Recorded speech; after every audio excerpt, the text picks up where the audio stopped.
हाँ जी, तो फिर तैयार हो 100 एमसीक्यूज को सॉल्व करने के लिए। ये वीडियो आपको बताएगी कितनी तैयारी आपकी पॉलिटिकल साइंस की हुई है। 100 एमसीक्यूज यहाँ पर मैं आपके साथ करूँगा सॉल्व। तो वीडियो को पॉज करना, क्वेश्चन स्क्रीन पे आएगा, जैसे ही क्वेश्चन आते ही पॉज करके अटेम्प्ट करना, फिर क्रॉस चेक करना। ज़्यादा मैं वेट नहीं करूँगा क्वेश्चन को दिखाने के बाद, राइट। आई होप आप इस चीज़ को करोगे और 100 में से अपना स्कोर ज़रूर कमेंट्स में बताना। पूरे के पूरे सिलेबस से एमसीक्यूज हैं, सारे के सारे टाइप के जो भी आप एग्जाम में देखते हो वो सारे के सारे मैंने इंक्लूड करे हैं इस वीडियो के अंदर। पीवाईक्यूज भी इसमें इंक्लूड हैं अलग अलग सेट के। तो बहुत ही काम की वीडियो है, हो सकता है एग्जाम में डायरेक्ट क्वेश्चन इन एमसीक्यूज से भी बन जाएं। तो 12 मार्क के एमसीक्यूज यहाँ पर आने वाले हैं आपके एग्जाम के अंदर इन दी सीबीएसई बोर्ड। तो फिर इसकी हम प्रैक्टिस कर सकते हैं। बाकी दूसरे बोर्ड से हो तो भी आप वीडियो को देख सकते हो। चलिए, फर्स्ट क्वेश्चन यहाँ पर आपकी स्क्रीन पर आ रहा है, इसको आई होप आप वीडियो को पॉज करके अटेम्प्ट कर रहे हो। Which one of the following was not a consequence of the disintegration of the USSR? यानी USSR के डिसइंटीग्रेशन का यहाँ पर इनमें से कौन सा कॉन्सिक्वेंस नहीं है। तो कई सारे न्यू स्टेट्स एमर्ज करते हैं, ये तो हमने देखा था। पावर रिलेशन वर्ल्ड में यहाँ पर जो वर्ल्ड पॉलिटिक्स में चेंज हो जाते हैं और कैपिटलिस्ट सिस्टम विनर बन के आता है, ये चीज़ होती है। रशिया नया सुपर पावर एमर्ज नहीं करता, यानी हमारा जो करेक्ट आंसर होगा B will be the correct answer.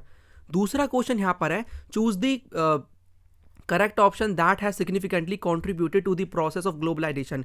कौन सी चीज यहां पर ग्लोबलाइजेशन को बेसिकली कॉन्ट्रीब्यूट करती है, कौन सा फैक्टर, यानी किस वजह से हो रहा है। तो fear of war, security threats, advancement of technology, achievements of the United Nations. तो टेक्नोलॉजी की वजह से हम देखते हैं ग्लोबलाइजेशन काफ़ी ज़्यादा हो रहा है, ठीक है। और मैं ये मान के चल रहा हूँ कि आपने वन शॉट वीडियोस को देखा है तभी आप इस वीडियो को देख रहे हो, यानी आपका जो सिलेबस है ना वो कंप्लीट होना ज़रूरी है इस वीडियो को देखने से पहले, तभी आप इस वीडियो को बेस्ट तरीके से यूज़ कर पाओगे। थर्ड यहाँ पर क्वेश्चन है, which one of the following leaders played an important role in the integration of princely states. बिना ऑप्शन के भी कर सकते हो, कौन है, सरदार वल्लभ भाई पटेल। नेक्स्ट क्वेश्चन है question number 4, which one of the following statements related to Indo China war 1962 is correct. तो 1962 में जो इंडो चाइना वॉर होता है उसके बारे में बात हो रही है, कौन सी जो उसमें स्टेटमेंट है वो करेक्ट है, आपको सही बतानी है। तो China could not cross the line of control, ये तो आप देखोगे यहाँ पर चाइना कर देता है, ये तो नहीं हो सकता, गलत चीज़ है, ये गलत यहाँ पर स्टेटमेंट है। The Soviet union remained neutral during the conflict, yes ये सही है। बाकी आप और भी पढ़ लो, अगर आपको आंसर मिल जा रहा है तो ठीक है, वेल एंड गुड, बट तब भी एक बार स्टेटमेंट्स को और भी देख लेना। Soviet Union help China against India, नहीं, न्यूट्रल रहता है सोवियत यूनियन तो। और the Chinese forces did not withdraw their troops back to earlier position, did not बोला है, बल्कि वो कर लेते हैं, जहाँ पर पहले सोल्जर्स उनके थे वॉर से पहले वहाँ पर ही वापस चले जाते हैं वॉर के बाद, ठीक है। तो यहाँ पर सही आंसर कौन सा होगा, करेक्ट स्टेटमेंट है यहाँ पर बी वाली, सोवियत यूनियन न्यूट्रल रहता है, न्यूट्रल इस वॉर के अंदर। फिफ्थ नंबर का क्वेश्चन है, which one of the following was not an outcome of shock therapy का यहाँ पर कौन सा आउटकम नहीं है। तो जो यहाँ पर ओल्ड सिस्टम था सोशल वेलफेयर का वो डिस्ट्रॉय हो जाता है, ये तो है ही। Industries were put up for sale to private, ये भी हमने देखा था। The value of the Russian currency, the rouble rose dramatically, यानी रूबल जो करेंसी है रशिया की उसकी वैल्यू बढ़ जाती है, नहीं ये तो गलत है ना, बल्कि क्या हो जाती है, डिक्लाइन हो जाती है, डिक्लाइन यहाँ पर होना चाहिए था। रशिया यहाँ पर इंपोर्ट करने लग जाता है, ये चीज़ भी सही है। तो correct answer will be C, क्योंकि यहाँ पर इन्होंने नॉट पूछा हुआ है, तो देख लेना एग्जाम में क्या बोल रहे हैं, नॉट पूछ रहे हैं, करेक्ट है, इनकरेक्ट है, ठीक है। Question number 6 is, which one of the following is a right cause of globalisation. Globalisation का आपको सही कारण बताना है। यूएस के पीपल ने स्टार्ट किया है, technology led to globalisation, answer B होगा। कोल्ड वॉर की वजह से थोड़ी होता है, नॉन अलाइनमेंट, ये तो ऐसे इन्होंने दिया हुआ है। Question number 7 is, which one of the following was not a part of early phase of India's development policy. यहाँ पर मैंने स्पेसिफिकली मेंशन नहीं किया कि कौन सा किस ईयर का क्वेश्चन है, बट आप बिलीव मी यहाँ पर पीवाईक्यूज मैंने इंक्लूड करे हैं। तो इसमें यहाँ पर बोला जा रहा है कि इनमें से कौन सा इंडिया की जो डेवलपमेंट की पॉलिसी होती है अर्ली फेज में उसका यहाँ पर क्या है, बेसिकली पार्ट नहीं है, नहीं बोला है। तो प्लानिंग हमारी थी, हमें सेल्फ सफिशिएंसी लेकर आनी थी। प्राइवेटाइजेशन हमारा स्टार्टिंग में गोल नहीं था, जो कि हम फिर 1991 के जब एलपीजी रिफॉर्म्स आते हैं ना उसमें हम इस चीज़ को प्रमोट करते हैं, लिबरलाइजेशन को, प्राइवेटाइजेशन को, ग्लोबलाइजेशन को। तो answer will B privatisation. Question number 8 is, identify the prime minister of India from amongst the following who headed the first coalition government in India. जिसने यहाँ पर पहली कोलिएशन गवर्नमेंट को क्या किया, हेड किया, आपको प्राइम मिनिस्टर का नाम बताना है। तो इसमें कंफ्यूज नहीं होना है। आप 1977 में जब इमरजेंसी के बाद इलेक्शन होते हैं तो यहाँ पर जो जनता पार्टी है उसको पावर में आते हुए देखते हो। ये भी तो एक कोलिशन गवर्नमेंट ही थी। इस टाइम पे जो मोरारजी देसाई हैं वो बन जाते हैं प्राइम मिनिस्टर ऑफ इंडिया। तो Morarji Desai will be the correct answer. VP Singh नहीं होंगे, वीपी सिंह आप दूसरे नंबर पे लगा के आ सकते हो। फर्स्ट मोरारजी देसाई, उसके बाद वीपी सिंह। ठीक है। Question number 9 is which one among the following objectives for the formation of ASEAN is incorrect. यानी कि यहाँ पर आसियान का जो फॉर्मेशन हो रहा है उसको लेकर, उसके जो ऑब्जेक्टिव्स है उसको लेकर कौन सी इनकरेक्ट है स्टेटमेंट। ठीक है। तो इसमें आप देखोगे एक फॉरम है ये जो कि इंटरेक्शन के लिए अमंग द आसियान मेंबर्स एक यहाँ पर डिफेंस पॉलिसी लेकर आनी है, ये नहीं है। देखो डिफेंस पॉलिसी को लेकर हमने ऐसा कुछ पढ़ा नहीं है। कॉमन मार्केट क्रिएट करना है, टेरिटोरियल डिस्प्यूट्स को सॉल्व करना है, यानी कि पीस एंड स्टेबिलिटी मेंटेन करके रखनी है। ये तो आप देखते हो हमारे गोल थे आसियान के, मतलब जो कि आप आज के टाइम पे भी देखोगे। तो answer will be B, defence policy वाला नहीं है। उसके बाद question number 10, which political party of India worked mainly from within the fold of the Indian National Congress from 1935 to 1941 before parting ways। यानी आपको एक पॉलिटिकल पार्टी बतानी है जो कि इंडियन नेशनल कांग्रेस में ही काम कर रही होती है, मतलब उसी में यहाँ पर हम कहेंगे ऑपरेट कर रही होती है 1935 से 1941 के अंदर, सेपरेट होने से पहले। तो that was communist party of India. Question number 11, और एक बार आप सीबीएसई का सैंपल पेपर भी चेक कर लेना ताकि आपको क्वेश्चन का लेवल देखने को मिल जाए, समझ में आ जाए। वैसे मैंने उसी टाइप के क्वेश्चंस को इंक्लूड करा है, एजर्शन रीजन वाले हों, बाकी और भी डिफरेंट टाइप्स के जिनको आप एग्जाम में देखोगे। 11वें नंबर का क्वेश्चन है, which one of the following ideas was not part of early phases of India's development policy. तो इस टाइप का क्वेश्चन हमने अभी भी किया है, अभी थोड़ी देर पहले। तो प्लानिंग था, हमें यहाँ पर रूरल पॉवर्टी को भी कम करना था, सोशल जस्टिस भी करना था, लिबरलाइजेशन नहीं था। मैंने बताया ना एलपीजी, ये जो चीज़ें हैं ये 1991 में जो एलपीजी रिफॉर्म्स आते हैं तब हम इस चीज़ को लेकर आते हैं। Question number 12 is which one of the following constitutional principles related to article 51 is incorrect. यानी आर्टिकल 51 से रिलेटेड कौन सी यहाँ पर कॉन्स्टिट्यूशनल प्रिंसिपल गलत है। प्रमोट करना है इंटरनेशनल पीस एंड सिक्योरिटी, ये तो सही है। रिस्पेक्ट करनी है for international laws and treaties.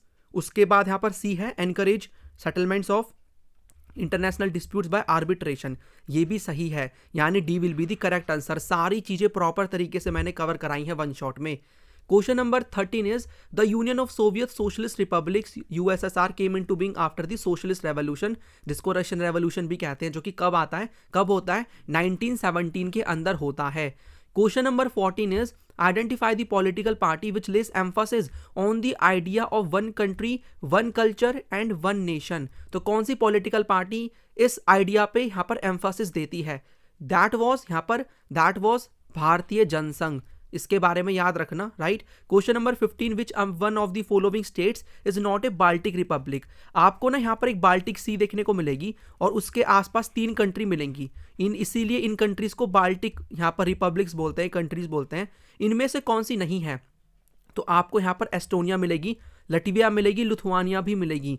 Ukraine नहीं है बाल्टिक यहाँ पर रिपब्लिक, तो आंसर हो जाएगा बी। उसके बाद क्वेश्चन नंबर यहाँ पर कौन सा था, 15 नंबर का था। 16 देखते हैं, select the correct political party which came to power at the centre in 1977। तो कौन सी पॉलिटिकल पार्टी सेंटर में आती है, ये तो आप जानते हो, दैट वाज जनता पार्टी। और यहाँ पर कौन बनते हैं प्राइम मिनिस्टर, मोरारजी देसाई। लेकिन सरकार चल नहीं पाती, फिर से इलेक्शन होते हैं और इंदिरा गांधी पावर में आ जाती हैं। Question number 17 is who among the following led the national front government in 1989 with the outside support of the left and the BJP. यानी नेशनल फ्रंट गवर्नमेंट को कौन लीड कर रहे थे, कौन बनते हैं यहाँ पर prime minister, that was Vishwanath Pratap Singh. D will be the correct answer. Question number 18 is which of the following statements about environment are correct. Environment के बारे में कौन सी स्टेटमेंट सही है। Environmental concerns are part of global politics, ठीक है। And a conference on environment was held in Rio de Janeiro in 1992, ये भी हमने देखा था, इसे अर्थ समिट भी कहते हैं। The UN has assigned the environmental programmes to UN human rights commission.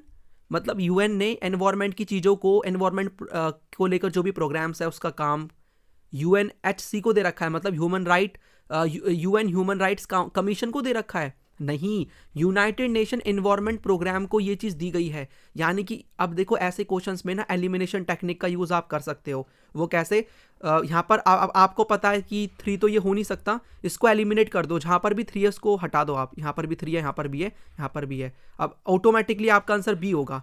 ऐसा अगर एग्जाम में नहीं भी है कि भाई सब ऑप्शन में ज़रूरी नहीं है कि थर्ड गिवन हो, तो फिर आपको 1-2 स्टेटमेंट्स को और चेक करना पड़ेगा। ये भी आप देख लो, अर्थ समिट यहाँ पर यूएन के द्वारा करवाई जाती है, तो यहाँ पर यू विल फाइंड 1, 2, 4, ये भी सही है, ये भी सही है, ये भी सही है, क्योंकि यहाँ पर हमें करेक्ट पूछा हुआ था। आंसर क्या है? लेकिन आंसर बी होगा। ओके, चलिए आगे बढ़ते हैं, नेक्स्ट क्वेश्चन की तरफ हम बढ़ते हैं। Next question is which one of the following organisations work to prevent international conflicts. तो इनमें से कौन सी यहाँ पर इंटरनेशनल ऑर्गेनाइजेशन आप बोलोगे जो कि क्या करती है? ऑर्गेनाइजेशन इंटरनेशनल कॉन्फ्लिक्ट्स को प्रिवेंट करती है। दैट इज यहाँ पर यूएन सिक्योरिटी काउंसिल। यूएनएससी के बारे में हमने पढ़ा है, यूनाइटेड नेशन सिक्योरिटी काउंसिल। इसमें आपको 5 परमानेंट मेंबर मिलेंगे, प्लस में नॉन परमानेंट मेंबर मिलेंगे 10। Okay, question number 20, who among the following was the first prime minister to start economic reforms in India. Economic reforms ना यहाँ पर स्टार्ट करते हैं, देखो मनमोहन सिंह के टाइम पे तो आप देखते हो कि इंप्लीमेंट ही कर दिया जाता है, जब Manmohan Singh was the prime minister of मतलब प्राइम मिनिस्टर नहीं, फाइनेंस मिनिस्टर ऑफ इंडिया, और पीवी नरसिम्हा राव उस टाइम पे प्राइम मिनिस्टर थे। फिर से सुनो, मैंने ये बोला है पीएम वाज यहाँ पर पीवी नरसिम्हा राव, और जब एलपीजी रिफॉर्म्स 1991 के आते हैं, और फाइनेंस मिनिस्टर आपको मनमोहन सिंह देखने को मिलेंगे। लेकिन उससे भी पहले ना कोशिश की जा चुकी थी राजीव गांधी के द्वारा यहाँ पर इकोनॉमिक रिफॉर्म्स को लाने की, तो Rajiv Gandhi will be the correct answer. 21वें नंबर का क्वेश्चन है, who gave a call for nationwide railway strike in 1974। तो ऐसे डायरेक्ट क्वेश्चन भी आपका एग्जाम में देखने को मिल जाएंगे। बाकी और भी मैंने टफ लेवल के ऐड करे हैं, मीडियम लेवल के, टफ लेवल के। देखो टफ लेवल के क्वेश्चन यहाँ पर हम कर सकते हैं, बट जिस टाइप के आएंगे मैंने एग्जाम में, मतलब इस वीडियो में वही ऐड करे हैं। तो यहाँ पर कौन कर रहा है नेशन जो वाइड रेलवे स्ट्राइक 1974 में हो रही है? That was George Fernandes. Okay, question number 22, choose the correct option to complete the sentence. 5 year plans were adopted by the government of India as a policy of. 5 year plan को हमने adopt किया as a policy of plan development, mixed economy, socialism, या फिर industrialisation. Plan development, हम planning लेकर आते हैं, यहाँ पर हम प्लानिंग कमीशन को भी स्टैब्लिश करते हैं। Question number 23, from the following options choose the set of states that belong to north east India only. तो यहाँ पर आपको क्या करना है? स्टेट्स को चूज करना है जो कि नॉर्थ ईस्ट इंडिया को बिलोंग करते हैं। तो यू विल फाइंड इसके अंदर छत्तीसगढ़ तो नहीं है, एलिमिनेट कर दो, ये आपको मिल ही जाएगा क्योंकि यहाँ पर तीनों स्टेट्स ही नॉर्थ ईस्टर्न है। यहाँ पर ये झारखंड, नागालैंड, उत्तराखंड तो है ही नहीं, ये भी खत्म, मतलब इसको भी हम कंसिडर नहीं कर सकते, और महाराष्ट्र है इसको भी नहीं कर सकते। B will be the answer.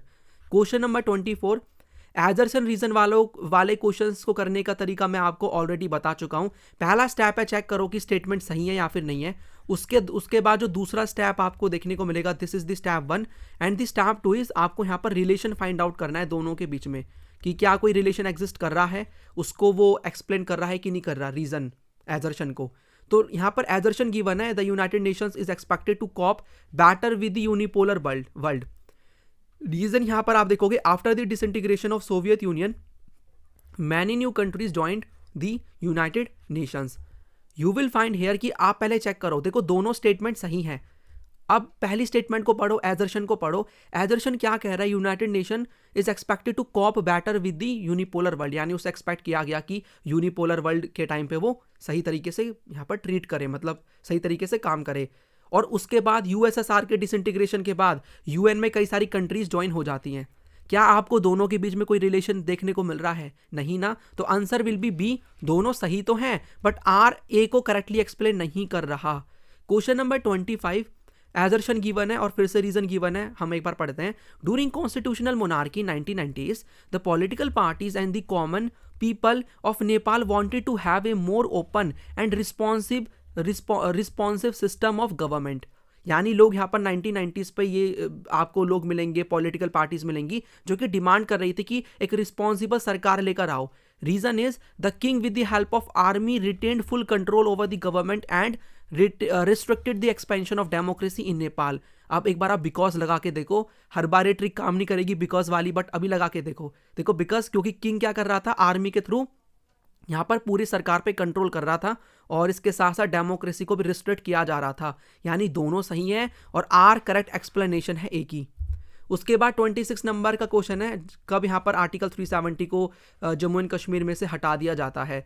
तो ये आप देखोगे 5 अगस्त 2019 में ये चीज़ होती है। ठीक है, क्वेश्चन नंबर 27। अब ना रैंडमली क्वेश्चन आ रहे हैं, तो अगर आपकी तैयारी अच्छी हो रखी है तो फिर आप आराम से इनको कर सकते हो। यहाँ पर कितने सालों के लिए नॉन परमानेंट जो मेंबर्स हैं यूएन सिक्योरिटी काउंसिल के, इनको चुना जाता है। तो आप देखोगे नॉन परमानेंट मेंबर आपको 10 मिलेंगे और परमानेंट मेंबर यहाँ पर 5 हैं। तो ये जो 10 नॉन परमानेंट मेंबर्स हैं, इनको 2 साल के लिए यहाँ पर चुना जाता है for the period of 2 years. Okay, उसके बाद next question is arrange the following in the chronological order. आपको इनको क्रोनोलॉजी में लगाना है। तो मैं यहाँ पर ये बोलूँगा, डेट्स को लेकर मैंने वीडियो अपलोड करी है, जाके उसको देख लेना। जिसने देखा है इंपॉर्टेंट डेट्स वाली वीडियो को, आराम से ऐसे क्वेश्चंस आपके कन्वर्ट हो जाएंगे। ऐसा क्वेश्चन ज़रूर एक आएगा, ज़रूर, ठीक है, ज़रूर से आएगा। तो फिर डेट्स वाली वीडियो को देख लेना। इसमें आपको डेट्स ही पता लगानी होती है, फिर आपको क्रोनोलॉजी में लगाना होता है। जैसे कि इसको हम आपके सामने में करने की कोशिश करता हूँ। Appointment of Lal Bahadur Shastri as prime minister, तो आप इसको देखते हो, मतलब इस चीज़ को कि 1964 में लाल बहादुर शास्त्री को प्राइम मिनिस्टर बना दिया जाता है। तशकेंत अग्रीमेंट यहाँ पर साइन होता है 1965 के इंडो पाकिस्तान वॉर के बाद 1960 कब 6 के अंदर 1966 में। 4th जनरल इलेक्शन आप देखते हो 1967 में होते हैं। और वीवी गिरी कब बनते हैं, यहाँ पर जो इलेक्शन होते हैं वीवी गिरी के as the president of India 1969। Wait, ये तो ऑलरेडी क्रोनोलॉजी में लगा हुआ है, ये देखो आप। तो आंसर विल बी ABCD। तो ABCD कहाँ पर गिवन है इसमें, ABCD। Question number 29 is which among of the following is not a permanent member of the UN security council. इनमें से कौन सा परमानेंट मेंबर नहीं है। तो यू विल फाइंड रशिया है, चाइना है, फ्रांस है, इसके साथ साथ आपको US मिलेगा, आपको यहाँ पर बेसिकली मिल जाएगा, ब्रिटेन भी आपको मिल ही जाएगा इसके अंदर। India is not the member of UN security council. Next question 30 number का, which one of the following statements about relations between India and Nepal is not correct. यानी गलत बताना है कि इंडिया नेपाल के रिलेशंस के बारे में कौन सी स्टेटमेंट रॉन्ग है। इंडिया एंड नेपाल आप देखोगे एक यहाँ पर स्पेशल ट्रीटी है जो कि related to travel and work in other country without visa. ये चीज़ मैंने आपको बताई थी, यानी विदाउट वीज़ा ट्रैवल कर सकते हैं। इसके साथ साथ हम शेयर करते हैं, India shares the river water from Nepal, ये भी चीज़ सही है। Both countries have democratic form of government. Yes, आज के टाइम पे तो दोनों कंट्री में डेमोक्रेटिक गवर्नमेंट है। उस टाइम पे पहले मोनार्की थी नेपाल में, बट नाउ अगर हम देखें इंडिया में भी नेपाल में भी दोनों जगह डेमोक्रेसी है। Nepal always follows the policies of India. नहीं, ऐसा नहीं हो सकता, कोई भी कंट्री किसी की टोटली पॉलिसी फॉलो नहीं करती है। नेपाल आप देखते हो चाइना की तरफ भी रहता है कभी कभी। अभी इन्होंने यहाँ पर अपना मैप भी रिलीज़ किया था रिसेंटली कुछ टाइम पहले, और उसको दिखाया काला पानी वगैरह को, अपनी टेरिटरी दिखाया। तो ऐसा नहीं है, हमारी पॉलिसीज़ को हमेशा फॉलो किया जाता है। ये वाली स्टेटमेंट आप देखते हो, दिस इज यहाँ पर रॉन्ग है। Question number 31, who among the following was the main leader of Dravidian movement. तो ये आपको नाम द्रविडियन सुन के ही आ जाना चाहिए, माइंड में क्लिक कर जाना चाहिए। दैट वॉज EV रामासामी यहाँ पर Naicker. Okay, question number 32, identify the main reason behind the investment of MNCs in developing countries. यानी MNCs जो इन्वेस्टमेंट कर रहे हैं डेवलपिंग कंट्रीज में, उसका आपको रीजन बताना है। यहाँ पर for the welfare of under privilege people, to increase their own assets and earn profit, for the benefit of other countries, to provide financial support to the developing countries. आप एक बार देखो, आपको आराम से समझ में आ ही जाएगा इसका आंसर। बी आंसर होगा, क्योंकि ये थोड़ी ना कोशिश करेंगे कि दूसरी कंट्री डेवलप करे, उनके वेलफेयर के लिए काम करें। इनका बस मोटिव होता है प्रॉफिट कमाना। तो B will be the correct answer. Next question is question number 33, fill in the following blank with an appropriate term from among the following. तो आपको ये फिल करना है। Dash means the process that meets the need of present generation without compromising the need of future generation. तो ये चीज़ तो आपको पता ही है, this is sustainable development. Question number 34, which one of the following princely states initially oppose joining the Indian union. यानी कौन सा प्रिंसली स्टेट इंडिया में ज्वाइन होने से मना कर देता है। तो दैट वॉज, आप बड़ौदा को नहीं देखोगे, मैसूर भी नहीं, ग्वालियर भी नहीं, हैदराबाद। फिर हम यहाँ पर क्या करते हैं, ऑपरेशन पोलो स्टार्ट करते हैं और इसको इंडिया का पार्ट बनाते हैं। Question number 35, when was planning commission setup in India by a simple resolution of the government of India. तो यहाँ पर प्लानिंग जो कमीशन है उसको कब सेटअप किया जाता है इंडिया के अंदर, दैट वॉज इन मार्च 1950। मार्च 1950 याद रखना। क्वेश्चन नंबर 36 आप देखते हो, Bodh Chandra Singh was the maharaja of which of the following state. तो आपको बोध चंद्र जो देखने को मिलेंगे वो कौन से प्रिंसली स्टेट के महाराजा थे, दैट वाज मणिपुर। ठीक है, question number 37, under whose leadership the second 5 year plan was drafted. तो यहाँ पर सेकंड 5 ईयर प्लान ड्राफ्ट किया जाता है, जिनको आर्किटेक्ट भी बोला जाता है सेकंड 5 ईयर प्लान का, that was PC Mahalanobis, Prashant Chandra Mahalanobis. Next question is 38। तो 38 वाला क्वेश्चन देखते हैं, इसमें आपको मैच करना है। तो जो एंटार्क्टिक ट्रीटी है वो कब साइन होती है, यहाँ पर इसको आप वीडियो को पॉज करके अटैम्प्ट करो और यहाँ पर फिर हम इसको सॉल्व करते हैं। तो एंटार्क्टिक ट्रीटी आपको मिलेगी देखने को, दिस इज इन, यानी ए का हम बोलेंगे ये दिस इज 1959 के अंदर, तो इसको हम कर देंगे 3। उसके बाद मॉन्ट्रियल प्रोटोकॉल तो मैंने आपको बता भी दिया था पहले 1987 के अंदर, यानी 1। उसके बाद जो क्योटो प्रोटोकॉल है ये आपको मिलेगा, यानी इसका हम लगाएंगे 1, और क्योटो प्रोटोकॉल का 1997 सेकंड। उसके बाद ये तो मैच है, एंटार्क्टिक जो आपको एनवायरनमेंट प्रोटोकॉल मिलेगा 1991 के अंदर 4। तो 3124, 3124 कहाँ पर गिवन है, 3124 ए। नेक्स्ट क्वेश्चन इज 39 नंबर का, arrange the following in chronological order. Chronology में आपको लगाना है, तो इसमें भी आपको डेट्स पता होनी ज़रूरी है। जैसे कि क्रिएशन हो रहा है महाराष्ट्र का एंड गुजरात का, एक बार हम देखते हैं। ये आप देखते हो 1960 में क्रिएशन होता है। आंध्र प्रदेश को आप देखते हो कब बनता है, इवन 1952 में। सबसे पहले यही तो था ना, जो कि लैंग्वेज के बेसिस पे बनाया जाता है स्टेट। क्रिएशन होता है मेघालय का, कब होता है, 1972 के अंदर। और यहाँ पर क्रिएशन होता है नागालैंड का 1963 के अंदर। ये आपको पता होना चाहिए। ठीक है, अब इसको हम क्रोनोलॉजी में लगा सकते हैं, जैसे कि आप कौन सा वाला पहले देखोगे तो यू कैन फाइंड आउट कि आपको पहले ये 2 देखने को मिलेगा, उसके बाद यू विल फाइंड आपको 1 मिलेगा, देन यू विल फाइंड 4, उसके बाद यहाँ पर 3, 2143, 2143, यानी कि B will be the correct answer. एक बार फिर से हम देख लेते हैं, मैंने सही मार्क किया है ना। आंध्र प्रदेश वाला पहले आएगा, फिर उसके बाद 1960 वाला, फिर यहाँ पर 4 आएगा। ठीक है, हमने सही मार्क किया है। नेक्स्ट यहाँ पर क्वेश्चन है, question number 40, WTO is serving as the successor to which of the following organisations. यानी WTO यहाँ पर सक्सेसर है कौन से ऑर्गेनाइजेशन का, तो ये तो आपको पता ही होगा, GATT, GATT, general agreement on trade and tariffs. A will be the correct answer, general agreement on trade and tariffs. Question number 41, which of the following were the issues India had to cope immediately after independence. Immediately after independence इनमें से कौन से जो issues है India face करता है, तो partition and displacement है, इंटीग्रेशन ऑफ प्रिंसली स्टेट्स है, रीऑर्गेनाइजेशन ऑफ स्टेट्स है। D will be the correct answer, क्योंकि ये हमें सारे के सारे देखने को मिलेंगे। इंडिया को इंडिपेंडेंस मिलती है तो उस टाइम पे ये सारे के सारे चैलेंजेस थे। क्वेश्चन नंबर 42, आपको 2 फाउंडर्स बताने इनमें से आसियान के डैश एंड डैश। तो एक बार आप देख लो, ऑस्ट्रेलिया चाइना नहीं है बिल्कुल, मॉरिशस वगैरह भी नहीं है, ये तो बाद में ज्वाइन करते हैं। ये आप देखते हो इंडोनेशिया एंड मलेशिया। इसके साथ साथ यहाँ पर 3 मेंबर आपको और मिलेंगे जो कि फाउंडिंग मेंबर्स हैं। उनके नाम आप मुझे कमेंट्स में बताओगे, और इसके साथ साथ मुझे आप ये भी बताओगे आसियान की फॉर्मेशन कब होती है, इन विच ईयर। ठीक है, क्वेश्चन यहाँ पर मैं लिख देता हूँ, इन विच ईयर आसियान फॉर्म्ड, ये आप मुझे बताओगे। Next question is 43, which one of the following statements is not true about the result of 1989 Lok Sabha elections. यानी 1989 के लोकसभा इलेक्शन को लेकर कौन सी यहाँ पर जो स्टेटमेंट है वो सही नहीं है। Congress was the largest political party हम बोलेंगे इन दी लोकसभा, ये तो थी, मतलब मेजोरिटी नहीं आ रही है, but it was the largest, ये सही है। नेशनल फ्रंट गवर्नमेंट, यहाँ पर क्या होती है, national front formed the government, ये भी सही है। यहाँ पर वीपी सिंह आप देखते हो, ये प्राइम मिनिस्टर इंडिया के बन जाते हैं। वीपी सिंह बिकेम, अब यहाँ पर यही ऑप्शन है, आप नेक्स्ट देख रहे हो। Mandal commission was appointed, Mandal commission तो 1978 में आता है, जब यहाँ पर जनता जो पार्टी है, जो जनता पार्टी है वो क्या करती है, मंडल कमीशन को अपॉइंट करती है। तो आंसर विल बी डी, जो कि गलत है। Question number 44, which among the following political parties was not a part of the Jayaprakash Narayan led people's march to parliament in 1975। तो इनमें से कौन सी पॉलिटिकल पार्टी जयप्रकाश नारायण जो एक मार्च करते हैं पार्लियामेंट की तरफ 1975 में, इनमें से उसका पार्ट नहीं है।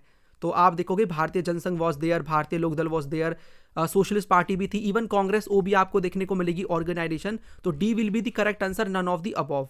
ठीक है, यानी कि सारी की सारी पॉलिटिकल पार्टी पार्टिसिपेट कर रही थी, मतलब उन्होंने किया। उसके बाद यहाँ पर 45 नंबर का क्वेश्चन है एजर्शन रीजन वाला।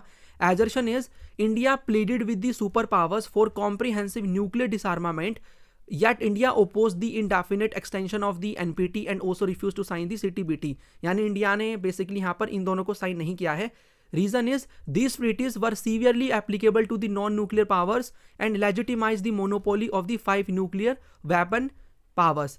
यानी कि रीजन ये यहाँ पर बोला जाता है कि ये ट्रीटीज क्या करती है, जो नॉन न्यूक्लियर पावर्स हैं, मतलब जो भी कंट्रीज हैं जिनके पास न्यूक्लियर वेपन्स नहीं है, उनको क्या करती है, रोकती हैं। और यहाँ पर क्या किया जा रहा था, जो यहाँ पर 5 आपको देखने को मिलेंगी न्यूक्लियर वेपन कंट्रीज, उन्हीं के पास मोनोपोली रहने दी जाती है। तो यहाँ पर आप देखोगे दोनों के दोनों सही हैं, और इसको आप देखो रीजन ना एजर्शन को एक्सप्लेन ही कर रहा है, यानी both A and R true and R is the correct explanation of A. R correctly explain ही तो कर रहा है ना कि इंडिया ने क्यों नहीं साइन किया, क्योंकि यहाँ पर रोका जा रहा था इंडिया को। उसके बाद नेक्स्ट क्वेश्चन इज 46, मैच करना है आपको लिस्ट 1 को लिस्ट 2 के साथ। तो लिस्ट 1 की 1 एक बार हम मैच कर लेते हैं। पहली कंट्री जिसने अब यहाँ पर साउथ एशिया में लिबरलाइज किया अपनी इकोनॉमी को, तो ये आपको मिलेगा श्रीलंका, तो यहाँ पर हम 3 लिख देंगे। उसके बाद a country which witnessed a triangular conflict among the monarchist, democrats and the Maoist, तो दैट वाज नेपाल 1। उसके बाद एक constitutional monarchy with a multi party democracy, तो मल्टी पार्टी डेमोक्रेसी आपको मतलब constitutional monarchy with multi party democracy is Bhutan. उसके बाद एक country which has experienced both military and civilian rulers, तो you will find this is Pakistan. तो 3141 3141 कैसे possible होगा, सेकंड होगा ना यहाँ पर, तो 3142 कहाँ पर है, 3142 फर्स्ट में गिवन है। ओके ऐसे आपको मार्क करना है। Question number 47, identify the country which is not landlock, यानी लैंडलॉक नहीं है, तो लैंडलॉक नहीं है यहाँ पर आप देखोगे श्रीलंका नहीं है, क्योंकि श्रीलंका यहाँ पर आप देखते हो ना कि इंडियन ओशन से कनेक्टेड है, तो Sri Lanka is not the landlock country, बाकी तीनों आपको मिल जाएंगी। Question number 48, identify the country which shares its border with most of the south Asian countries, तो कौन सी यहाँ पर कंट्री शेयर करती है most of the border with south Asian countries, तो ये आपको अपना प्यारा भारत देश मिलेगा, India. Question number 49, NDA for government presented which bill in Rajya Sabha on 5 August 2019 for the abolition of sections 370 and 35A, तो यहाँ पर कौन सा बिल आता है, तो that was Jammu and Kashmir reorganisation bill, तो C will be the correct answer. एकदम ध्यान से मार्क करने आपको, 12 नंबर के आएंगे, 12 नंबर आपके आराम से पक्के हो जाएंगे। Question number 50 is which of the following was responsible for high inflation in the entire world in the 1970s। 1970s के दौरान में आप देखते हो बेसिकली स्पेशली 1970 में क्या होता है, यू विल फाइंड कि अरब इजराइल वॉर होता है, जिससे जो ऑयल के प्राइसेस है बहुत ज़्यादा बढ़ जाते हैं, इससे फिर पूरे वर्ल्ड में इन्फ्लेशन का दौर चलता है। तो अरब इजराइल वॉर आप देखते हो ये काफ़ी ज़्यादा बड़ी हम कहेंगे responsible, that was responsible behind the high inflation in the entire world in the 1970s। 51 number का क्वेश्चन है, क्रोनोलॉजी में आपको इनको अरेंज करना है, तो एक बार हम सारे के सारे इन सबको देख लेते हैं। एस्टैब्लिशमेंट कब होती है, सार्की ये होती है 1985 के अंदर। उसके बाद यूरोपियन यूनियन बनता है 1992 में 7 फरवरी, हमने ये आसियान भी देखा था, ये तो मैंने आपसे क्वेश्चन ही पूछा था। उसके बाद यहाँ पर प्राइवेटाइजेशन कब आता है, 1982 के अंदर आता है। इंडस्ट्री का कब आता है, 1998 में, तो रिवाइज कर लो इसको भी एक बार, इसको फिर हम अरेंज कर देते हैं। अरेंज करने के लिए you will find 3 will come first, ठीक है। उसके बाद आप देखते हो 4 आएगा, 4 के बाद यहाँ पर आएगा 1, फिर आएगा यहाँ पर 2, तो 3 4 1 2, ठीक है, तो 3 4 1 2, तो B will be the correct answer. Okay एक बार देख लेना मैंने सही मार्क किया कि नहीं। आगे बढ़ते हैं। क्वेश्चन नंबर 52 के अंदर which of the following north eastern states were erstwhile princely states which merge with India after independence, इनमें से कौन सा प्रिंसली स्टेट था जो कि क्या करता है, मर्ज होता है विद इंडिया, ठीक है, तो दैट वाज त्रिपुरा भी था, यहाँ पर मणिपुर भी था, मेघालय नहीं मिलेगा आपको, ठीक है। ये तो आसम का आप देखते हो, ये इंडिजिनस ट्राइब करके थी जो कि फिर इसको आसम मतलब आसम को ये बिलोंग करती थी, आसम में से ही फिर इसको बाद में चल के स्टेट बनाया जाता है, that was not the princely state as such. Okay तो you will find D will be the correct answer, both A and B, Tripura and Manipur. Question number 53, in which year the Afro Asian conference known as Bandung conference was held, तो Bandung जो conference है वो कहाँ पर होती है, Indonesia की जो सिटी है बांडुंग वहाँ पर होती है, कब होती है, ये 1955 के अंदर आप देखते हो, C will be the correct answer. उसके बाद इसी का रिजल्ट निकलता है, फिर 1961 में नॉन अलाइन मूवमेंट बनता है, बेलग्रेड के अंदर मीटिंग होती है इनकी पहली। क्वेश्चन नंबर 54 आपको इसको मैच करना है, लिस्ट 1 गिवन है, लिस्ट 2 गिवन है, हेडक्वार्टर्स की बात हो रही है, तो देखता हूं मैं कितने बच्चे इसको आप लोग कर पाओगे। यूनेस्को का जो आपको हेडक्वार्टर मिलेगा ये पेरिस में मिलेगा यानी 4, उसके बाद आपको जो यूनिसेफ का मिलेगा वो आपको मिलेगा न्यूयॉर्क के अंदर, 3 यू विल फाइंड। उसके बाद जो IMF है, ठीक है, कंफ्यूज नहीं होना है, IMF आपको वॉशिंगटन DC यानी 2, और उसके बाद बचा हुआ कौन सा, WHO, तो WHO जिनेवा 1, तो 4 3 2 1, 4 3 2 1, B will be the correct answer. Okay, अभी के अभी याद कर लो अगर आपको ये वाला क्वेश्चन आपसे नहीं बना था तो। क्वेश्चन नंबर 55, मैच करना है आपको इन सभी को। लिस्ट 1 गिवन है और लिस्ट 7 सेकंड गिवन है। ये ना कॉन्फिडेंस बिल्डिंग यहाँ पर लिखा हुआ है, इसमें अलायंस बिल्डिंग है, कॉन्फिडेंस बिल्डिंग, अलायंस यहाँ पर बिल्डिंग, ठीक है।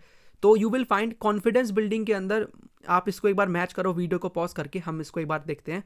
कॉन्फिडेंस बिल्डिंग में हमने देखा था ना कि क्या करना है, जो भी इंफॉर्मेशन शेयर करनी है, तो ये है ना इसके साथ, तो 2 हो जाएगा। उसके बाद आर्म्स कंट्रोल का मतलब है क्या करना, रेगुलेट करना, यानी कि 4 विल बी दी इसमें सेकंड बी का। अलायंस का मतलब होता है कोलिएशन वगैरह बनाना, तो ये गिवन है ना, a coalition of a nation meet deter और डिफेंड अगेंस्ट मिलिट्री अटैक्स, तो 3। उसके बाद डिसआर्मामेंट का मतलब कुछ सर्टेन टाइप ऑफ वेपन्स को गिव अप कर देना, तो ये चीज़ है फर्स्ट वाला। तो 4 1 2 मतलब 2 4 3 1, 2 4 3 1, तो 2 4 3 1, 2 4 3 1, B will be the correct answer.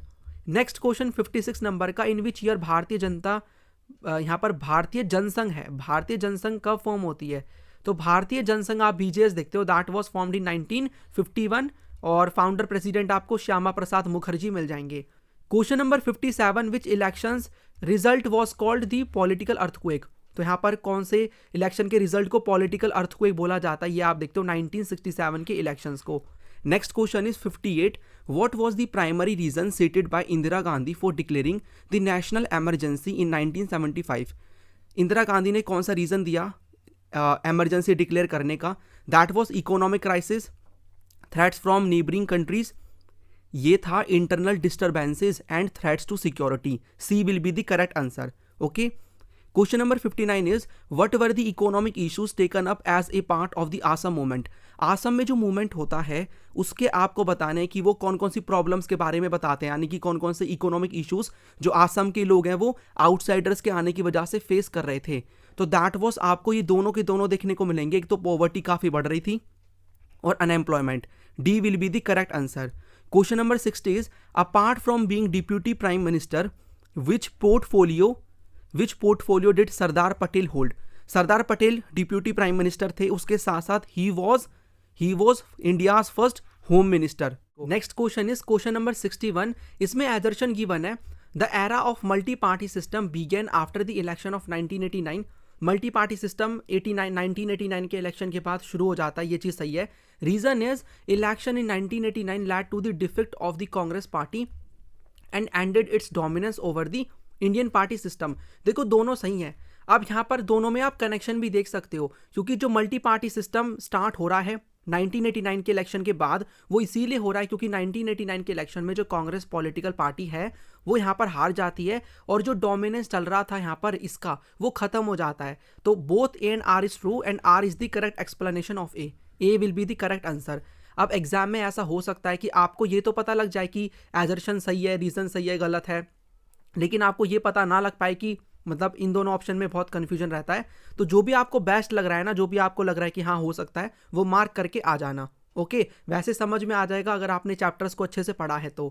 Question number 62, in which year the voting method of entire country shifted to EVM, electronic voting machine, तो कब चले जाती है पूरी कंट्री टूवर्ड्स EVM, ये आप 2004 के अंदर देखते हो, 2004 के अंदर। Next question is question number 63, assertion again given है और रीजन गिवन है। Assertion is, SAARC was established with the signing of the SAARC charter in Dhaka on 8 December 1985. It was established to promote the welfare of the people of South Asia and to improve their quality of life. ये answer होगा क्योंकि आप देख सकते हो दोनों सही हैं और दोनों यहाँ पर रीजन करेक्टली एजर्शन को एक्सप्लेन भी कर रही है कि सार्क यहाँ पर कब स्टैब्लिश होता है 8 December 1985 में, और इनका ऑब्जेक्टिव क्या है, प्रमोट करना welfare of the people of south Asia और इनकी लाइफ को इंप्रूव करना। Question number 64 is, what did ASEAN logo represent, ASEAN का जो लोगो है वो क्या रिप्रेजेंट करता है, तो वो रिप्रेजेंट करता है 10 यहाँ पर स्टॉक्स ऑफ पैडी यानी राइस, ये 10 कंट्रीज को रिप्रेजेंट करता है, 10 कंट्रीज ऑफ आसियान की जो है उनको दिखाता है। Question number 65 is, European union is a major alternative political and economic power center in the unipolar world led by US. Consider the following statements about origin of EU. Which of the following is are not correct? यानी यहाँ पर ये पूछा हुआ है European union के बारे में, आपको उसके ओरिजिन के बारे में कौन सी स्टेटमेंट आपको बतानी है. यहाँ पर इज आर नॉट करेक्ट यानी गलत बतानी है. You have to find the wrong. तो इसको देखते हैं एक बार. European integration after 1947 was aided by cold war. Cold war के थ्रू ही हम कह सकते हैं, उसकी वजह से ही इंटीग्रेशन होता है, लेकिन 1947 में नहीं होता, 1945 में आप ये देखोगे. ओके 1945 के बाद. उसके बाद under the Marshall plan the organisation for European economic cooperation was established in 1948 to channel aid to east European nations या फिर स्टेट्स. ईस्ट यूरोपियन जो स्टेट्स हैं उनके लिए लाया जाता है, नहीं वेस्टर्न के लिए. यानी ये भी गलत है, ये भी गलत है. और the council of Europe was established in 1948 which was another step forward in political cooperation. ये 1949 के अंदर आता है, ना कि 1948 में. यानी ये तीनों के तीनों ही गलत है. तो आंसर विल बी डी. यहाँ पर आप देखोगे, यहाँ पर क्या बोला था इन्होंने, आपको रॉन्ग फाइंड आउट करने हैं. ठीक है, is or are not correct wrong. तो ऑल ऑफ द अबव, सारे के सारे ये इनकरेक्ट हैं. Okay, question number 66 is the UN was not made to take humanity to heaven but to save it from hell. Name the person who said it. तो UN को इसलिए नहीं बनाया कि हमें ह्यूमैनिटी को हेवन में ले जाना है, बल्कि उनको नर्क से बचाना है. तो ये आप देखते हो secretary general of UN former, that was Dag Hammarskjold. Okay, तो ये आपको याद रखना है, ये काफ़ी ज़्यादा इंपॉर्टेंट क्वेश्चन है, एग्जाम में यहाँ से चांसेस है बनने के. ओके, आगे बढ़ते हैं. Next is question number 67. Which among the following are true about the global commons. Global commons के बारे में यहाँ पर कौन सी सही है. The earth atmosphere, Antarctica, ocean floor and outer space are considered as part of global commons. The global commons are outside the sovereign jurisdiction, ये भी सही है. और the question of managing the global commons reflected this north south divide. सही है, सारे के सारे सही हैं. D will be the correct answer. Next question is question number 68. Which of these statement about the princely states is incorrect. यानी कि आपको बताना है प्रिंसली स्टेट्स के बारे में कौन सी जो स्टेटमेंट है वो इनकरेक्ट है. तो ये पहले अंडर सुजरेनिटी थे, ब्रिटिशर्स के अंडर पैरामाउंट्स या फिर सुजरेनिटी. 565 मिलेंगे, ये तो गलत यहाँ पर ही पता लग गया ना. बी आंसर होगा इसका. कितने थे, 565 प्रिंसली स्टेट्स थे. एक बार हम ये भी देख लेते हैं. The Indian government was ready to give autonomy to some region, ये भी सही है. और जो हैदराबाद के निजाम यहाँ पर ज्वाइन करना नहीं चाहते थे. Question number 69. How were the boundaries of the states decide. किस बेसिस पे होती है. तो ये आपको याद होगा ना, मैंने आपको बताया था लैंग्वेज के बेसिस को चुना जाता है अल्टीमेटली. तो C will be the correct answer. यहाँ पर 1953 में जो स्टेट्स रीऑर्गेनाइजेशन जो कमीशन है इसको स्टैब्लिश किया जाता है, फिर ये 1956 के अंदर अपनी रिपोर्ट भी देता है. उसके बाद 70 नंबर का क्वेश्चन है. Consider the following statements regarding the first general elections. और यहाँ पर उसके बाद देख लिया करो पहले, ये पढ़ने से पहले, ताकि आप उसके अकॉर्डिंग ही क्वेश्चन को पढ़ो. आपको यहाँ पर इनकरेक्ट बताना है. ठीक है, इनकरेक्ट बताना है. It was not going to be easy to hold a free and fair election in a country of India size. सही है ये चीज़. 17 करोड़ एलिजिबल वोटर्स थे, जिनको 3200 MLAs को और 489 मेंबर्स ऑफ लोकसभा को इलेक्ट करना था. 15% जो थे इनमें से वोटर्स जो थे वो यहाँ पर वर लिटरेट, यानी यहाँ पर खाली 15% ही पढ़े लिखे थे, लिटरेट थे. Preparing for the first general election was a mammoth exercise. ये तो सारे सही हैं. यहाँ पर इनकरेक्ट बताना है. तो इनकरेक्ट बताना था यानी नन ऑफ द अबव. इसका मतलब नन ऑफ द अबव, यानी कि you will say this thing कि सारे के सारे सही हैं. तो इनकरेक्ट कौन सा है, कोई भी नहीं, none of the above. Question number 71. When second 5 year plan was launched. तो आपको याद रखना है 1951 से 1956 तक पहला चलता है, 1956 से 19 आप देखते हो 61 तक जो ये वाला है ये सेकंड वाला चलता है. तो सेकंड का आप याद रखना 1956 में शुरू होता है. और इसका फोकस किसके ऊपर था, हमें अपनी जो इंडस्ट्री है उसको डेवलप करना है. और पीसी जो महालैनोबिस हमने पढ़ा है, ठीक है, महालैनोबिस के बारे में पढ़ा है, वो इसी से रिलेटेड है. आगे बढ़ते हैं नेक्स्ट क्वेश्चन की तरफ. 72. Which was the objective of Nehru's foreign policy. कौन से ऑब्जेक्टिव्स थे नेहरू की यहाँ पर फॉरेन पॉलिसी के. तो प्रोटेक्ट करना है हार्ड अर्न सॉवरेनिटी को, preserve territorial integrity, rapid economic development. सारे के सारे हमें मिल जाएंगे. 73. Consider the following statement with respect to the nuclear policy of India. India की न्यूक्लियर पॉलिसी से रिलेटेड आपको स्टेटमेंट्स को कंसीडर करना है. अब यहाँ पर हम देखते हैं the first nuclear explosion undertaken by India was in May 1974। ये चीज़ सही है। Nuclear programme initiated in the late 1940s was under the guidance of Homi Jehangir Bhabha. ये भी सही है। इंडिया हैज साइन एनपीटी 1968 में, यानी इंडिया ने एनपीटी को साइन किया है? नहीं किया है। यानी आप यहाँ पर सही पूछा है ना, तो सी को एलिमिनेट कर दो। सी यहाँ पर भी है और सी कहीं पर दिख रहा है, कहीं नहीं दिख रहा, यानी कि कभी कभी ऐसा भी आपको देखने को मिल जाएगा। अब हम एक बार देख लेते हैं लास्ट वाला ऑप्शन क्या है। India conducted a series of nuclear test in 1998। यानी कि देखो आपको ये भी सही मिलेगा, ये भी सही आपको मिलेगा और ये भी सही मिलेगा। तो answer will be A, B और डी। ए बी डी आपको आंसर मिल जाएगा, यानी 4A B D। Okay, next question is question number 74।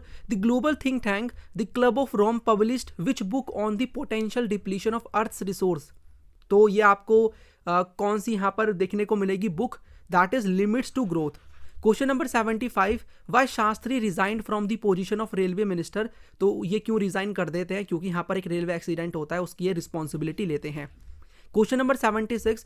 What was the philosophy represented by Pandit यहाँ पर दीनदयाल उपाध्याय कॉल्ड। जो ये फिलॉसफी है इनकी, इसको क्या बोलते हैं? जो कि पंडित दीनदयाल उपाध्याय यहाँ पर प्रेजेंट करते हैं। तो ये आपको मिलेगी integral humanism. A will be the answer. Question number 77। The era of one party dominance of Congress party was broken in which year. तो ये यहाँ पर टूटती है कांग्रेस की, यहाँ पर ये जो डोमिनेंस थी 1967 के जनरल इलेक्शन के अंदर। उसके बाद भी डोमिनेंस हम बोलेंगे रिस्टोर हो जाती है, बट उस टाइप की नहीं थी जैसे पहले हुआ करती थी। 78 नंबर का क्वेश्चन है, आपको इनको मैच करना है। तो लिस्ट 1 गिवन है, लिस्ट 2 गिवन है, इनको आपको मैच करना है। तो एक बार हम मैच कर लेते हैं। मणिपुर का आप देखोगे, मणिपुर इज रिलेटेड मतलब यहाँ पर विद बोधचंद्र सिंह, यानी कि 2। उसके बाद Hyderabad, you will find Hyderabad is related with the Nizam, ठीक है, यानी कि 4। उसके बाद भोपाल आप देखते हो नवाब, तो यहाँ पर आपको 1।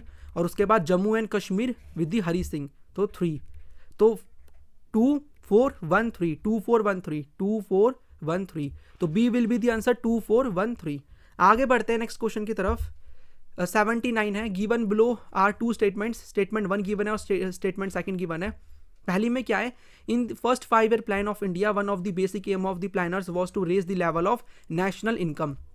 यही था, यानी फर्स्ट 5 ईयर प्लान में जो प्लानर्स का बेसिक यहाँ पर एम था कि हमें लोगों की नेशनल इनकम को इंक्रीज करना है। और ये कब पॉसिबल होगा? जब यहाँ पर लोग क्या करेंगे, ज़्यादा मनी क्या करेंगे, सेव करेंगे स्पेंड करने से ज़्यादा। यस, दोनों की दोनों स्टेटमेंट सही हैं। तो आप यहाँ पर क्या आंसर हो जाएगा? Both statement 1 and statement 2 are true. दोनों की दोनों सही है कि हमारा यहाँ पर फोकस क्या था, हमें नेशनल इनकम को बढ़ाना है। और कैसे बढ़ेगी? जब ज़्यादा लोग सेव करेंगे रादर देन स्पेंड मनी को। क्वेश्चन नंबर 80 है, आपको इनको अरेंज करना है क्रोनोलॉजी के अंदर, फिर आपको इसमें डेट्स ही काम आएंगी, डेट्स ही लगेंगी। तश्केंत अग्रीमेंट आप देखते हो कब होता है? 1966 के अंदर तश्केंत अग्रीमेंट। पंचशील हमने देखा था 1954 के अंदर। और 1971 में ये ट्रीटी ऑफ फ्रेंडशिप साइन होती है। Shimla agreement 1972। Indus water treaty हमने पढ़ा हुआ है 1960 के अंदर। अब आप लगा दो इसको क्रोनोलॉजी के अंदर, ठीक है। चलो बताओ मुझे इसका आंसर क्या होगा कमेंट्स में।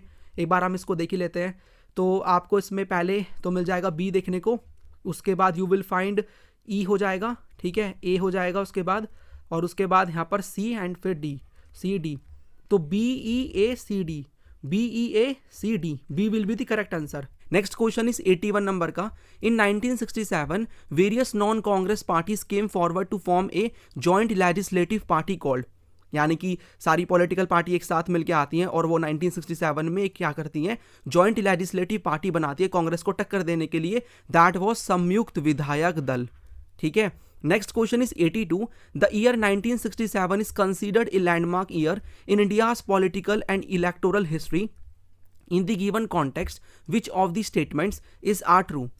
1967 के इलेक्शन को लैंडमार्क बोला जाता है और इनमें से आपको बताना है उससे रिलेटेड कौन सी स्टेटमेंट सही है। तो इसने जो रिजल्ट्स आते हैं इसने जोल्ट कर दिया था कांग्रेस को at both national and the state levels. Congress manage to get a majority in Lok Sabha with its highest tally of seats so far. यानी क्या हाईएस्ट टैली ऑफ सीट्स मिलती हैं इस इलेक्शन में कांग्रेस को? नहीं मिलती ना, लोवेस्ट मिलती हैं। बी को आप कर सकते हो एलिमिनेट, तो बी को आप एलिमिनेट कर दो, बी यहाँ पर भी है, यहाँ पर भी है, हमें सही बताना है। इसके साथ आप यहाँ पर देखो half the ministers in Indira Gandhi cabinet were defeated, ये भी सही है, ये भी सही था। The political stalwarts lost in their constituencies, yes हार जाते हैं।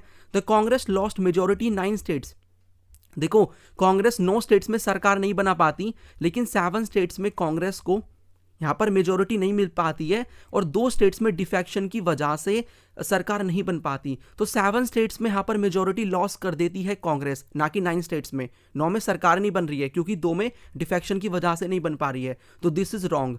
तो ई यहाँ पर आप ई को भी एलिमिनेट कर सकते हो, यहाँ पर ई आ रहा है तो फिर हमारा आंसर ऑटोमेटिकली हो जाएगा ए।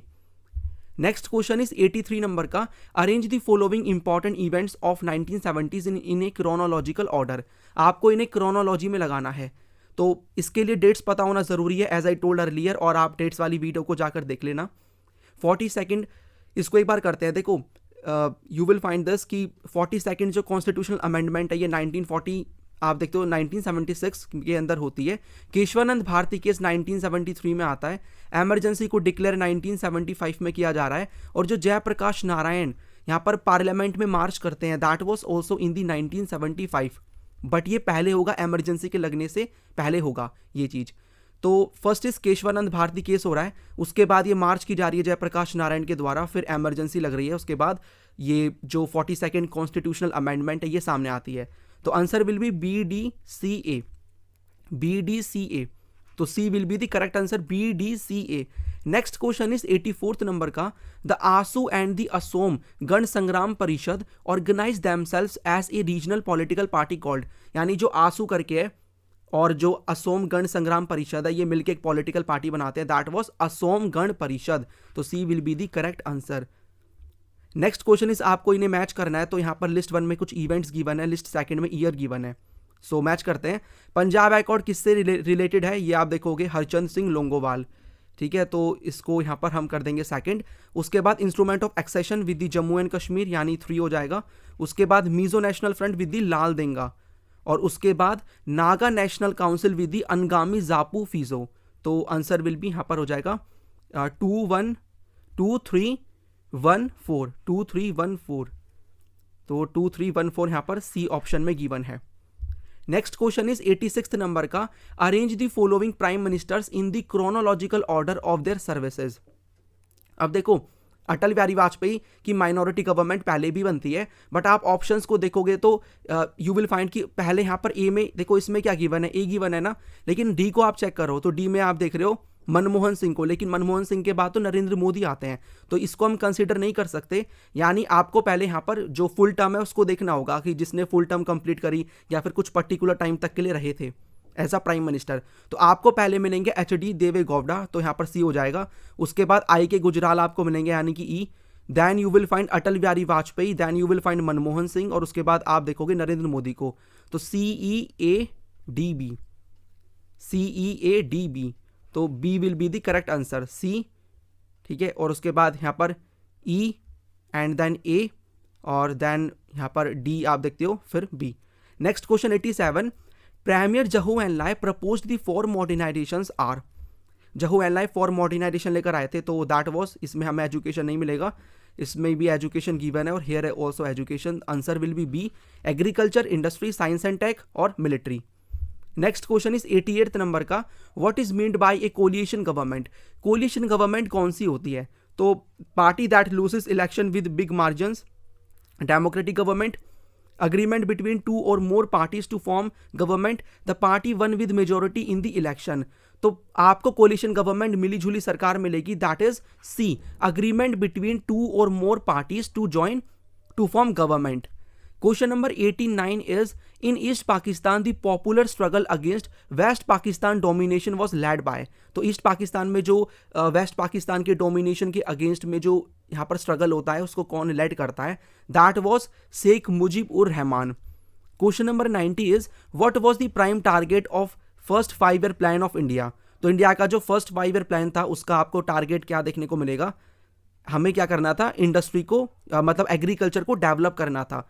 इंडस्ट्री की अगर मैं बात करूं तो इसको हम प्रायोरिटी बनाते हैं सेकंड 5 ईयर प्लान के अंदर, जब PC महालनोबिस इसको ड्राफ्ट करते हैं।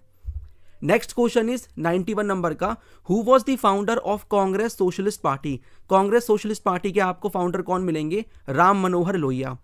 Question number 92 is arrange the following political parties in order of their formation.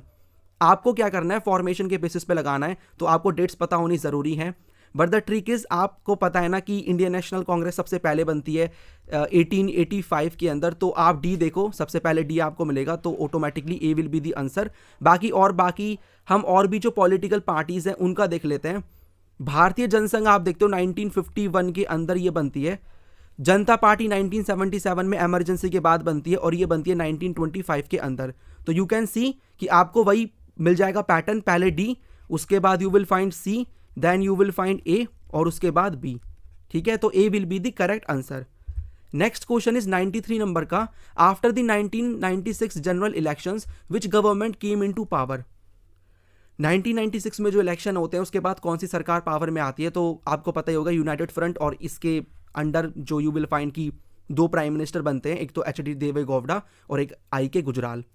94 number का क्वेश्चन इज सुकुमार सेन, और मैं ये बोल रहा हूं कि आप ना एक बार वो पूरा चेक कर लेना, पूरा का पूरा टेबल लर्न कर लेना, जो मैंने वन शॉट के अंदर भी आपको दिखाया था। जो भी प्राइम मिनिस्टर आ रहे हैं कौन सी पॉलिटिकल पार्टी से हैं, हल्का सा आइडिया ले लोगे तो ऐसे क्वेश्चंस आपके आराम से सॉल्व हो जाएंगे। 94 नंबर का क्वेश्चन है, Sukumar Sen became the first dash of India. तो Sukumar Sen was the first chief election commissioner of India. Question number 95 is who was prime minister for communication in the first ministry of free India. यानी आपको पहले हमारे communication minister कौन से मिलेंगे, हमारी India की फर्स्ट, मतलब जो हमारी फ्री इंडिया की जो मिनिस्ट्री है, first ministry of free India, तो दैट वॉज राफी अहमद किडवाई। राफी अहमद किडवाई, ये हमने मैप में भी देखा था। Question number 96 is the Congress syndicate did not include. तो सिंडिकेट्स, इनमें से मतलब आपको कौन से लीडर्स मिलेंगे जो कि सिंडिकेट में नहीं आते हैं, तो यू विल फाइंड सरदार वल्लभ भाई पटेल, इसके साथ साथ यू विल फाइंड आपको अतुल्य घोष भी इसके अंदर मिल जाएंगे, के कामराज मिल जाएंगे। तो मैंने क्या बोला, अतुल्य घोष यू विल फाइंड, और इसमें आपको जो के कामराज हैं ये भी मिल जाएंगे, तो इनका नाम भी याद रखना, ये सिंडिकेट लीडर्स हैं। 97 का क्वेश्चन है, 97 नंबर का, 1969 में जो कांग्रेस पार्टी है वो स्प्लिट हो जाती है 2 पार्ट्स में। तो यू विल, आपको पता ही होगा ना, Congress O and Congress R organisation requisitionist. मेरा क्वेश्चन आपसे ये है, कमेंट्स में जरूर आंसर देना, इंदिरा गांधी की कांग्रेस कौन सी है इनमें से, कांग्रेस ओ है, कांग्रेस आर है, फुल फॉर्म भी बताना कांग्रेस आर की। नेक्स्ट क्वेश्चन इज 98 नंबर का, on the question of diversity which approach is adopted by India. कौन सी इंडिया ने अप्रोच अडॉप्ट करी है जब डाइवर्सिटी की बात आती है, तो हमने अडॉप्ट करी है डेमोक्रेटिक अप्रोच, प्रॉपर तरीके से हमने चीजों को सॉल्व किया है। Next question is 99th number का, government that are seen to be unstable and quarrelsome are severely punished by the voters, which of the following gives a wrong justification of the statement. यानी अगर ऐसी सरकार होगी जो कि unstable होगी, उसमें लड़ाई झगड़े होते रहेंगे, तो उसको वोटर्स पनिश करेंगे। इनमें से कौन सा इसकी रॉन्ग जस्टिफिकेशन दे रहा है, तो आपको वही बताना है कि अनस्टेबिलिटी के बारे में ही बताना है। तो मोरारजी देसाई लॉस्ट कर जाते हैं 18 मंथ्स में, ये तो हमें समझ में आ ही रहा है। चरण सिंह लॉस्ट कर जाते हैं 4 मंथ के अंदर, ये भी जस्टिफिकेशन ही है। और उसके बाद फ्रेश लोकसभा इलेक्शन होते हैं 1980 के अंदर, this is also the correct justification. Congress जीत रही है 1971 में, ये कोई करेक्ट जस्टिफिकेशन इस स्टेटमेंट का नहीं है, तो C will be the correct answer. ऐसे क्वेश्चन भी बन जाएंगे, तो जस्ट ट्राई टू अंडरस्टैंड कि क्या पूछा है, फिर आपको आंसर मिल जाएगा। Last question is in the context of environment and natural resources 2018 res communis humanitatis stands for. तो रेस कम्युनिस ह्यूमैनिटेटिस के बारे में मैंने आपको बताया था, ये क्या होते हैं, ये होते हैं ग्लोबल कॉमन्स, तो C will be the correct answer. तो ये थे हमारे सभी के सभी 100 क्वेश्चंस। आई होप आपने अच्छे से सॉल्व करे हैं। कमेंट्स में मुझे जरूर बताना आपके कितने मार्क्स आए हैं, आपने पूरे क्वेश्चंस को सॉल्व किया होगा। एक वीडियो मैंने लास्ट ईयर भी अपलोड करी थी जिसमें मैंने 100 क्वेश्चंस बताए थे, उसका लिंक मैं आपको दे दूंगा डिस्क्रिप्शन बॉक्स में, जाके उसको भी देख लेना। सारे आपको इंपॉर्टेंट क्वेश्चंस कुछ वहां पर भी मिल जाएंगे। तो हो सकता है कि तो क्वेश्चंस इस वीडियो में भी रिपीट हो रहे हैं उस वीडियो के, बट मैंने ट्राई किया कि ना हो, तो आप उस वीडियो को भी देख के उन क्वेश्चंस को भी सॉल्व कर लेना। चलिए फिर मिलते हैं नेक्स्ट वीडियो के अंदर। ये है इस वीडियो का end. Thanks for watching and as always God bless you all.